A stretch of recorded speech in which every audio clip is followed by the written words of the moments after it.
زه د مشرانو استادانو مبارکانو ته وایم چې د جزوانو ډاکټرانو ښه حمایه وکړي. دا ستاسو شاګردان دي، که شاګردان دي که مو نه شاګردان، چې د افغانستان یو سرمایه ده. خوارې یې کښلې ده، تکلیف یې کښلی دی، راغلی دي ستا بغل ته اوس درسره دی. دغه ځوانان تاسې حمایه کړي، حوصله ورکړي، په درسونو کې درسره ملګري کړي، په عملیاتو کې درسره ملګري کړي. دا به ستاسې دپاره یو خیر باقي د افغانستان آینده وي. ما او تا خو در پایه نه پاتې کېږو. نوي نوي مهارتونه یې دنیا نه راوړي دي، د هغو تقدیر یې وکړي، مشورې ورکړي، کومې نیمګړتیاوې چې لري هغه ورته په ګوته کړي چې ځوانه دغه دې خلاوي چې دغه ډکې که د خلاوي. داسې مه کوئ په مازې وړو شیانو باندې، په دغسې زوایدو شرایطو باندې یې مخه مه نیسئ چې د هغو بیا د استاذۍ ته د شمولیت لار نشي پیدا کولی، کامیابۍ لار نشي پیدا کولی. و د بې کیفیته ډاکټر سخت مخالف یم، ځکه د خلکو ژوند چې دی دا اوس د ډاکټر صاحبانو د شفاخانو په غاړه کې یو امانت دی. دا ژوند ډېر مهم دی.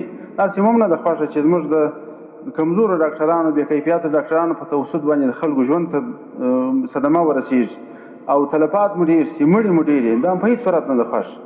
البته مسلکي خلک چې پکې پیدا کېږي، ښه حمایه وکړئ. که ستاسې قریبان یي، که ناولد یي، که د یوه وطن یي، که د بل وطن یي، الحمدلله نه سمتي دغه سته دلته مشکلات دلته سته، نه ژبني سته، نه قومي سته، هېڅ نسته. د افغانستان ټول وګړي د افغانستان بچیان دي، دلته خدمت حق لري.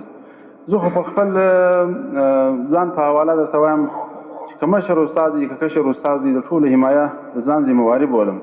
ښه میدان برابر دی د خدمت لپاره. نو زه دا د مسؤلیت احساس افغانستان به سره جوړو ضرورت دی. د مسلمانانو باندې رحم و شفقت کوو، دا ځوانانو ته وخت ورکړي، راډېره کړي ځوانان دلته، مساعد استادان یې کړي درسره. هغه خلک چې ښه وړتیا ولري، ښه ملاتړ یې وکړي، دوی چې ستاسې کامل احترام وکړي، دغسې پرمختګونه وکړي، لیکنې وکړي، اثار ولیکئ. نوي نوي خلک د تحقیقاتو د پناوري په نامه باندې مستقل مراکز لري. تاسې هم دغسې پناوري وکړئ، نوي لاسته راوړنې ولري، ښه تحقیقات وکړئ چې افغانستان یې څه مخته لاړ شي.